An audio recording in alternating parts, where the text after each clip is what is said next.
내가 무슨 권위로 라는 제목으로 말씀을 드리겠습니다. 혹 지금 여러분에게 누군가 다가와서 Who are you? 당신은 누구십니까? 물으신다면 여기 계신 분은 과연 무엇라 답하실 것이며 또 할 수 있겠습니까? 물론 여기 본문에서는 사전에 몇 가지 일들이 먼저 이루어지고 난 이후에 우리의 예수님은 이러한 질문을 받게 됩니다.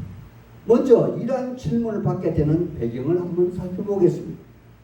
예수님이 6월절 즉 죽으실 날이 가까워서 예루살렘 성에 입성하였습니다. 그때 예수님은 굉장히 의미가 있는 그러한 환영식을 거치게 됩니다. 물론 화려하고 웅장한 입성식은 아니지만 우리의 예수님은 작은 나귀 새끼를 타시고 예루살렘 성을 입성하실 때 많은 사람들이 나와 길에 꽃을 꺾어다 길바닥에 깔고 나무가지를 꺾어다 깔고 심지어는 자기가 입고 있는 겉옷을 벗어서 나귀가 걸어가는 길바닥에 깔았습니다. 그리고 또 손에는 저물림, 하루길이 걸리는 여리고 지역에서 애쓰고 힘쓰며 가져온 종려나무 가지를 들고 호산나 호산나 큰 소리를 외치며 환영식을 하였습니다. 물론 호산나라는 뜻은 우리를 구원하소서, 우리를 구원하소서. 메시아, 즉 메시아가 자기의 삶의 모든 영역에서 두려움과 질병, 가난에서 구원해 줄 것을 요청하는 가장 짧은 기도 중에 한 구절이기도 합니다. 그런데 이러한 환영식은 당신은 몰랐겠지만 구약 성경을 자세하게 연구하여 보면 오래전 이미 선지자들부터 예언된 그러한 절차를 수행한다는 것이며 이러한 행사를 치르고 성지로 들어가신 예수님은 전혀 뜻밖의 행동을 하십니다. 즉 성전 안에서 자판을 벌려서 장사하는 선량한 사람들의 상을 엎으시고 비둘기 파는 사람들의 비둘기를 날려보내시고 대제사장의 허락을 받아 성전세를 내기 위해서 각 지역에서 가지고 온 돈을 히브리 돈으로 바꾸는 사람들의 상도 엎으셨습니다. 그리고는 그 성전을 당신의 집이라, 자기 집이라 그렇게 말씀하셨던 것입니다. 21장 13절에 보면 내 집은 만민이 기도하는 집이라. 그런데 너희가 강도의 소굴로 만들었구나. 이렇게 우리의 예수님은 책망하십니다.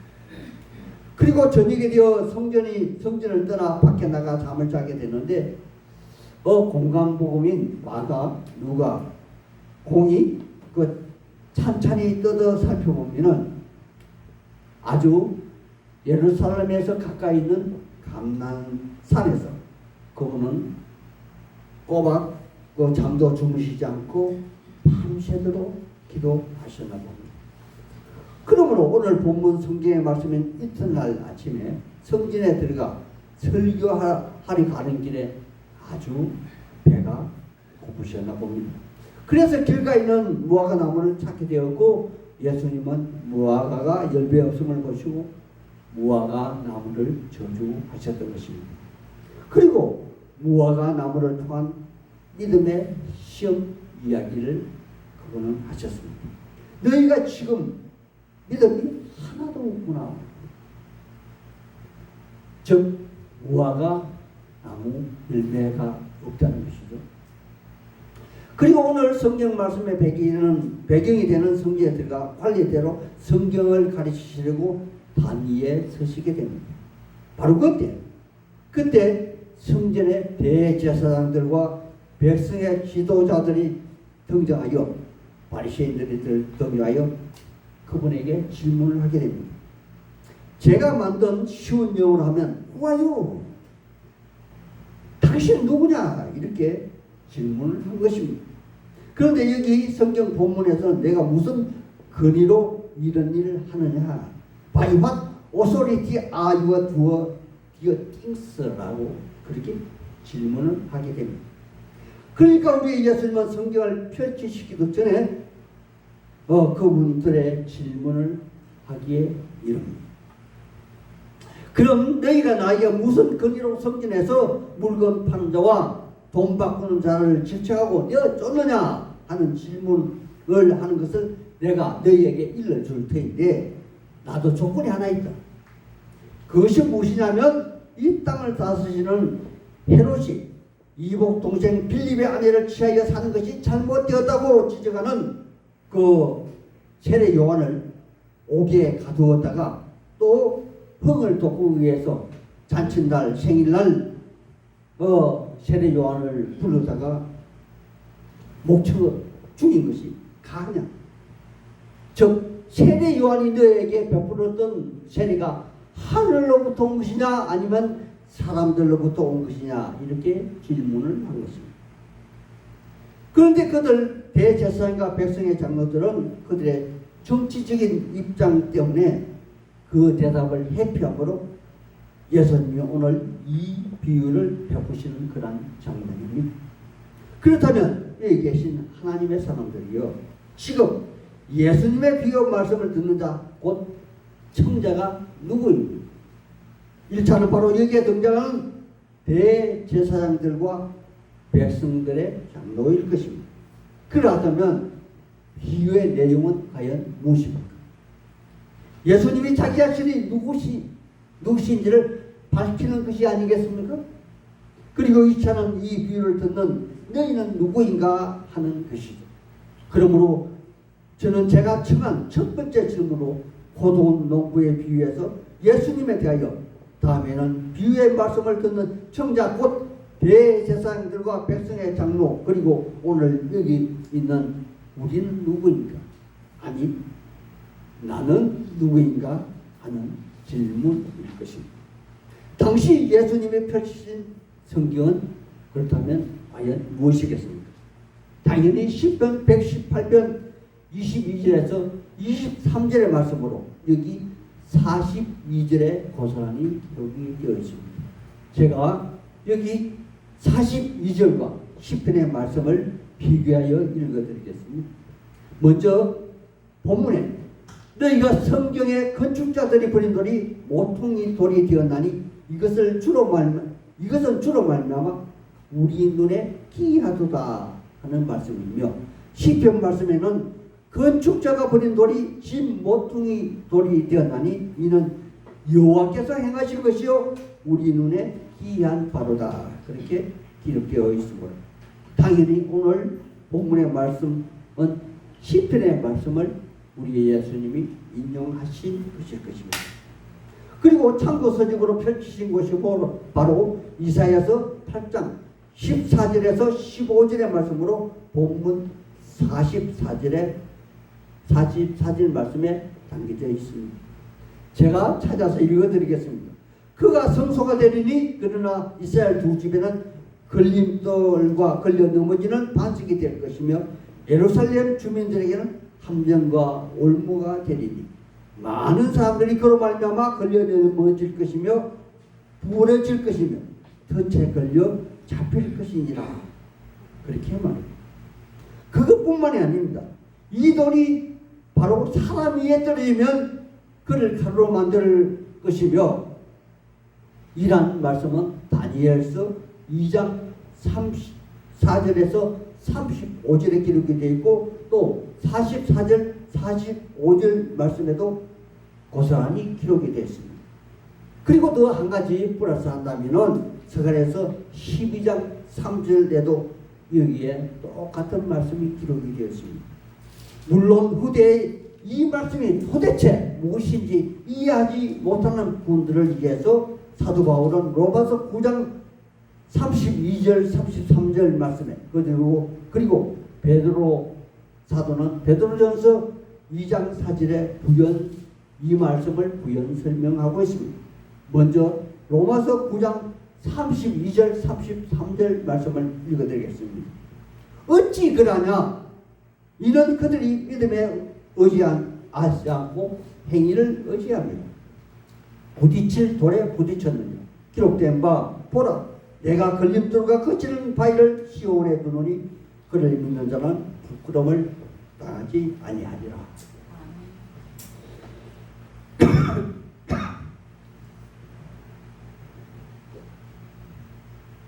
그리고 베드로 사도는 베드로전서 2장 4절에 사람에게는 버림받아 되었나니 하나님께 택하심을 입은 보배로운 산돌이라. 바로 그분이 예수라는 것입니다. 그러하다면 하나님의 사람들이야 왜 예수님은 곧이어 자기의 정체성을 직접 내가 바로 그로다 하고 말씀하면 되는데 왜 구약의 말씀을 하나하나 열거하면서 이렇게 말씀하시는 것일까요? 그 이유는 과연 무엇이던가요? 우리는 요한복음 1장 1절에서 예수님은 자기 자신을 표현하시길 말씀이 육신이 되어 오신 분이 바로 예수, 즉 구약의 선지자의 말씀을 따라서 그 말씀대로 오신 메시아가 바로 당신이며 그렇게 구약의 모든 선지자들이 한결같이 기다리고 고대하고 대망했던 그런 메시아임을 그들 대제사장 그리고 백성의 장로들인 바리새인들에게 자기 자신을 선언하고 계시는 것은 아닐까요? 내가 바로 너희들이 기다리고 고대하는 바로 그 메시아이며 그리스도라 그렇게 말합니다. 하나님의 사람들이요 이렇게 예수님은 자신에 대하여 말씀하시고 계시는데 그렇다면 그들 대제사장과 바리새인은 정녕 이것을 몰랐을까요? 아니면 알면서도 애써 부인하고 있는 것일까요? 여기에 마음을 감춰하신 예수님은 하나의 예, 즉 예라고 답하고 행동하지 아니하는 아들과 아니요 라고 말하고 행동으로 참여하는 아들의 예를 들어주시면서 너희 생각에는 어떠하뇨? 하고 28절에서 상기시키고 있는 것입니다. 그렇다면 여기 계신 여러분 생각은 어떠하십니까? 그들이 과연 몰랐을까요? 알았을까요? 하나님의 사람들이요 그들이 몰랐는가 알았는가 하는 판단을 내리기 전에 이것 하나는 꼭 짚고 넘어가야 할 사항이 있습니다. 바로 무엇이냐면 그들은 우리보다 더 많이 아주 많이 모세 오경에 능통한 사람이었다는 사람을 우리는 기억해야 할 것입니다. 그들은 예수님에 대하여 이미 알 만큼 알고 있습니다. 제가 한 번 더 상기시켜 보겠습니다. 46절에 말입니다. 46절에 이렇게 했습니다. 기록되어 있습니다. 잡고자 하나 무리를 무수하니 이는 그들이 예수를 선지자로 알거니와. 아마 그들도 예수가 선지자인 걸 알고 있었습니다. 그렇다면 왜 이렇게 극단적으로 대적하며 예수님의 사역을 그들은 방해하고 있는 것일까요? 이것은 오늘 여기 같이 성경을 읽고 우리도 같이 한번 상고해 보아야 합니다. 우리는 과연 그들과 전혀 다른 그런 종의 사람이던가요? 우리도 가끔은 현실 문제에 부딪히면 이들보다는 눈앞에 이익을 더 챙기는 그런 사람들이 아니던가요? 오늘 그들의 결론을 읽으시고 한 번 더 어떻게 살아야 할지 생각해 보시는 그런 시간이 되시기를 바랍니다. 또 올바른 판단을 할 수 있기를 우리 예수님 이름으로 축복합니다. 두 번째 질문입니다. 나는 누구입니까? 포도농부 비유를 한번 살펴보십시오. 45절을 제가 읽어드리겠습니다.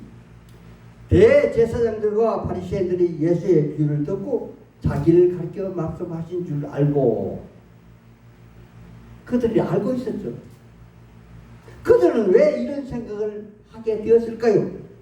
그들은 여호와 하나님으로부터 말씀을 맡은 자들이 그들은 모세로부터 하나님이 주신 대제사장 역할을 맡았습니다.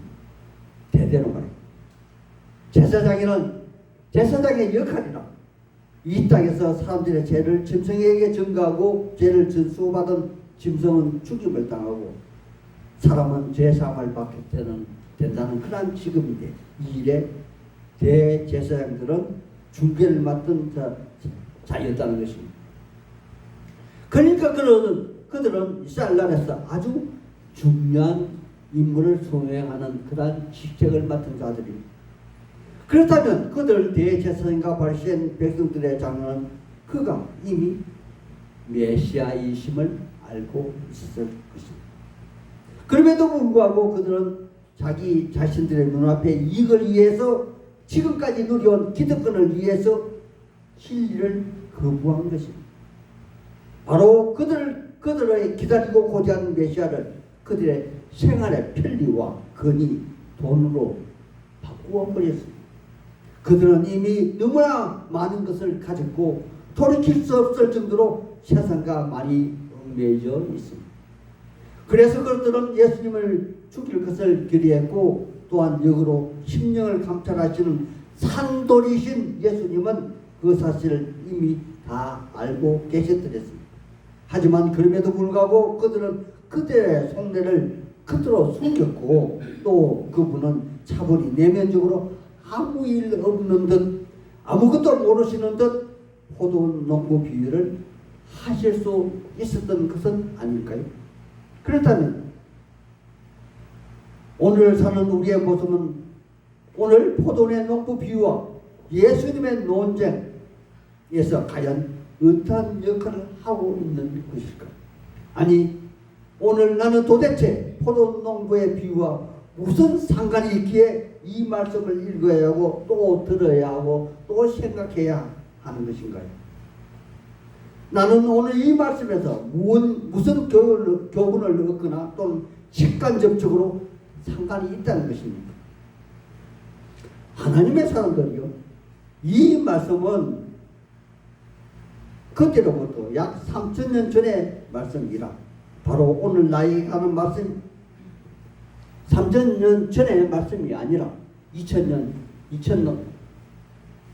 전의 말씀이 아니라 바로 오늘 나에게 주신 그러한 말씀으로 오늘 귀중한 이 시간에 하나님 앞에 나와서 여러분들은 이 말씀을 듣고 있는 것입니다.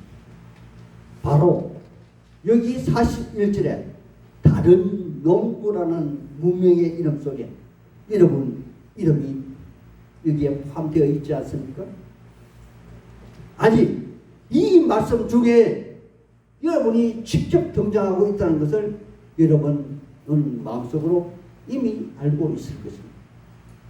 예수님은 이 땅에서 자기의 기득권 유지를 위해서 말씀이 육신되어 오신 메시아를 버린 그들을 내어 쫓고 비로소 오늘 여기에 계신 아무런 자격도 없고 능력도 없으신 바로 여러분과 나를 다른 농부란 이름으로 선택하신 것입니다. 이제 우리는 대제사장들과 백성의 장로 바리새인들을 버리신 진리이신 예수님을 믿음으로 메시아로 그분을 알게 되었고 창조자이신 그분의 선택으로 말미암아 그분을 믿고 따르게 되었다는 사실입니다.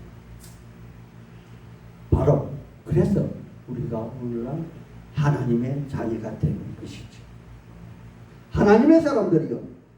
우리가 바로 진리시고 피할 바이신 그분을 신뢰하고 따르기에 바로 하나님의 사람이 되었다는 그러한 말씀인 것입니다.